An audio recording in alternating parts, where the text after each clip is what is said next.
The date is July 16th, 1945. It is 5:29 a.m. in the middle of the New Mexico desert. A man is lying on the ground, face down. He is waiting for the end of the world. His scientists had done the math. There was a small, tiny chance near zero, but not zero, that the gadget they were about to test would ignite the atmosphere. It could burn the oxygen, could kill every living thing on Earth. And yet, he pressed the button. A flash of light brighter than 1,000 suns blinded the sky. The shockwave knocked men over miles away. It worked. The atmosphere didn't burn. But as the mushroom cloud rose into the heavens, the man didn't cheer. He stared at the monster he had created, and a line from Hindu scripture flashed through his mind. Now I am become death, the destroyer of worlds. His name was J. Robert Oppenheimer. Today, we explore the mind of the genius who gave humanity the power to destroy itself. If you think history's most dangerous stories need to be told, hit that like button. It helps us spread the truth. Robert Oppenheimer was not your typical soldier. He was a fragile, skinny intellectual. He chain-smoked cigarettes. He read poetry in Sanskrit. He was emotionally unstable. As a student at Cambridge, he was so depressed and jealous of his tutor that he injected a poison apple with chemicals and left it on his tutor's desk. Luckily, the tutor didn't eat it.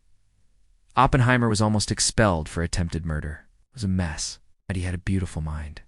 He brought quantum physics to America. He understood the behavior of stars and black holes before anyone else. When World War II began, the U.S. government knew the Nazis were trying to build a new weapon, a bomb split from the atom. General Leslie Groves needed someone to lead the secret American project. He didn't choose a general. He chose the skinny scientist with the blue eyes. Quick question. Would you trust a man who tried to poison his teacher with the most dangerous weapon in history? Let me know in the comments.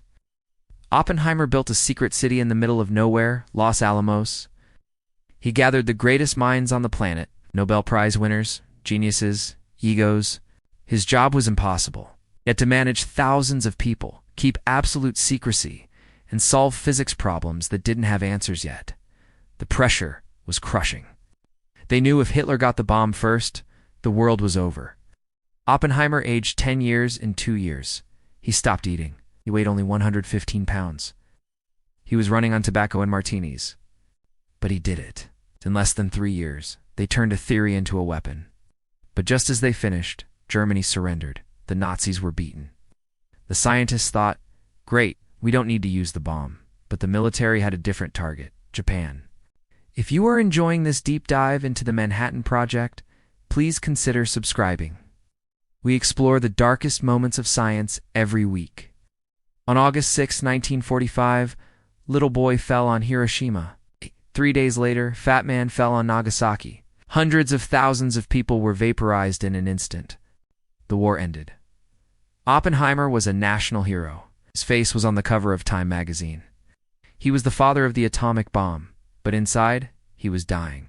He realized he had started an arms race. He knew that soon Russia would have the bomb, then China, then everyone. He went to the White House to meet President Harry Truman. Oppenheimer looked at the president and said, "Mr. President, I feel I have blood on my hands." Truman was disgusted, pulled a handkerchief from his pocket and said, "Well, here, wipe it off." After Oppenheimer left, Truman told his aides, "Don't let that crybaby in here again."